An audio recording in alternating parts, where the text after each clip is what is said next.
The Mariners may be looking at adding Josh Naylor to their offense, first baseman from the Cleveland Guardians, in a new report by everyone's favorite yapper, Jon Morosi. Morosi said Josh Naylor has been mentioned in trade talks between the Guardians and Mariners. He's one of multiple names under considerations by the Mariners for an offensive upgrade at first base. Naylor's a guy we've talked about a lot over the past couple of years. A decent player, walks quite a bit, has quite a bit of power, but definitely has his pitfalls as well. Let's take a look at Josh Naylor and what he would bring to the Mariners and maybe what a trade package would look like, because I don't hate the idea. I think that he'd be a good fit for this ballpark.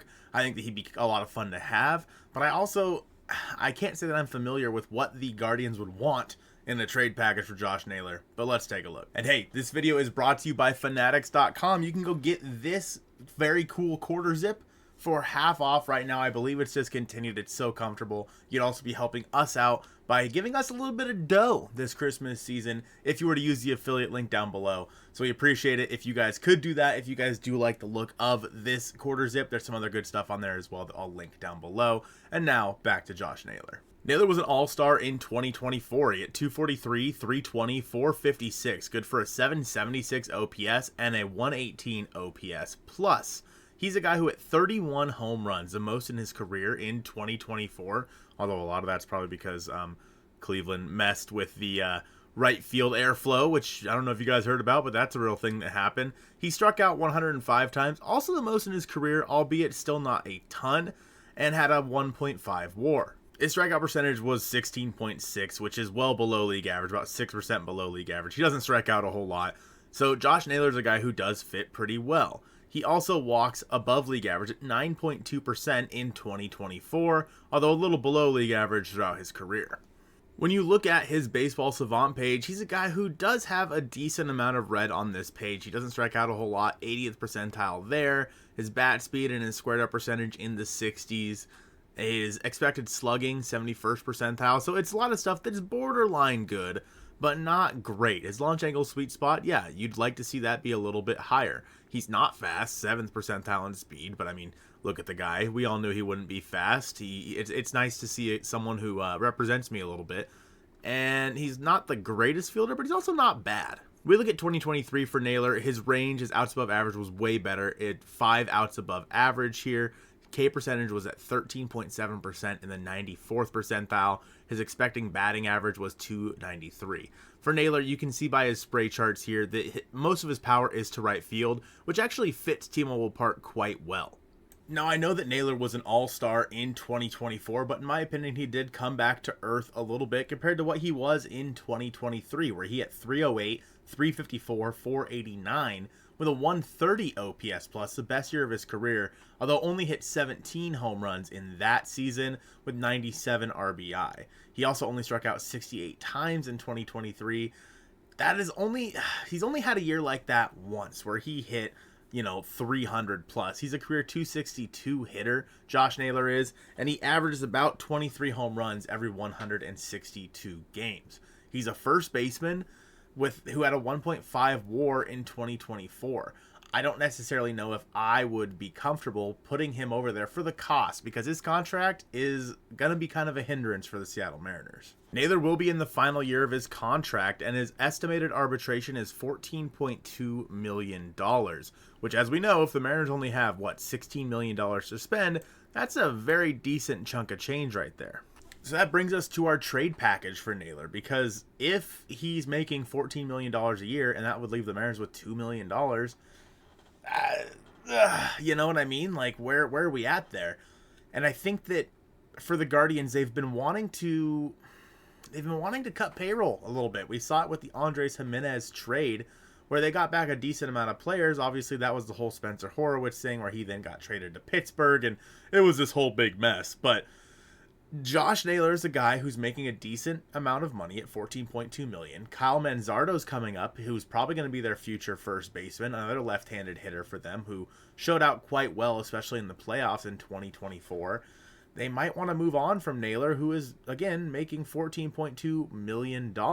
When you look at their payroll, the only player making more than Josh Naylor is Jose Ramirez at $19 million, which is a steal of a deal for him, by the way.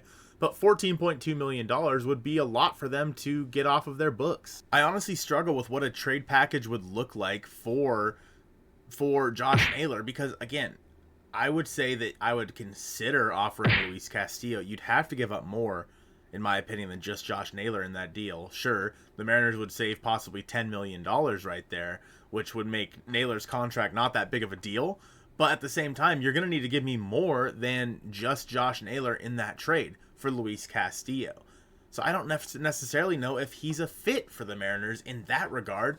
Are the Guardians looking for like prospects? Because if they are, then sure, I could definitely consider it. But then you have the monetary problems for the Mariners in that regard. So I don't necessarily know how that fit works out. If you were to put together a package, I think the one that makes the most sense right now is Luis Castillo, because you look at the starting pitchers for the Cleveland Guardians. Of course, they did just re-sign Shane Bieber, although I don't know if he'll be healthy enough to pitch at the beginning of the year. Of course, they have guys like Tristan McKenzie in there. They did lose Matt Boyd, is a guy that they lost to the Cubs earlier this offseason. Well, you know what? Let's just go look at their depth chart. That'll probably help us out a little better, huh? So as of right now, Tanner Bybee, I don't know why I forgot Tanner Bybee, is going to be the ace of their staff. Gavin Williams, Shane Bieber, and Ben Lively. That is the rotation they're looking at. They are sorely lacking rotation options right now. Tristan McKenzie, does he just like not exist anymore? Is he like just part of the... Okay, well, whatever. Anyway, they also got Luis Ortiz. Another good one to mention here, actually. I'm surprised he's not put into that like rotation. Luis Ortiz they got for Spencer Horowitz. That's another guy that's not in their depth chart here. But overall, when I look at the rotation for the Guardians, a starting pitcher makes sense. A bona fide guy who can give them a lot of innings. We know how good their bullpen is. Even after losing a pitcher earlier this offseason to the Cubs in a trade, I think that they have a decent chance to repeat in 2025 in the American League Central. So a package of Luis Castillo for Josh Naylor. The Mariners are saving $10 million there. I bet you, honestly, that the Guardians want to save a little bit more money on that deal as well. Honestly, the only other guy that I could really see making sense would be Lane Thomas, but the Mariners really have no need for Lane Thomas, and it's about $8 million. I think he's going to be kind of overpaid in that regard.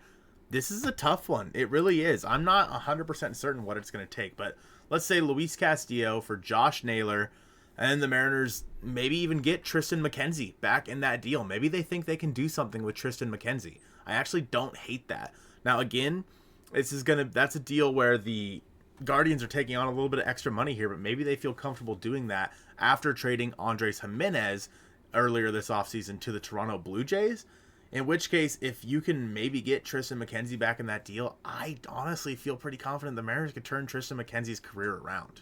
Over the past 2 years, McKenzie's had an ERA over 5 and only pitched in, we'll call it 90 innings here, due to injury. But in 2022, in 191 and a third innings pitched, he had a 2.96 ERA over those 31 games and an ERA plus of 127. Tristan McKenzie looked like a guy that was really breaking onto the scene in 2022 prior to those injuries. And I think that if any team can get him back going in the right direction, it would be the Mariners. So if you could get Tristan McKenzie and Josh Naylor for Luis Castillo, the money that you're saving in that deal obviously affords you to maybe be able to go do something else, because in the end, you actually now have $26 million to play with, because that $16 million you already had, plus the $10 million you're saving on Castillo here. You're getting a number 5 in Tristan McKenzie, who I think the Mariners could turn into something once again in 2025. And then you can use that $26 million to maybe go out there and try to find yourself a second or third baseman. With that being said, trading for a first baseman obviously has its issues, because you have Luke Raley. Maybe he's relegated to more of a DH, or maybe Josh Naylor's relegated to more of a DH. The interesting part with Naylor is I think he already fills a role that the Mariners have at first base with Luke Raley, a left-handed hitting first baseman. So maybe Naylor's just more of a DH there. I don't know. It doesn't matter. The Mariners offense needs to get better. I don't really care about matchups. I don't. The Mariners offense needs to get better, and Josh Naylor does that. So let me know in the comments down below if you would trade Luis Castillo for Tristan McKenzie and Josh Naylor. Don't forget to go buy this quarter zip with our link down below. I appreciate you guys watching this one, and go Mariners.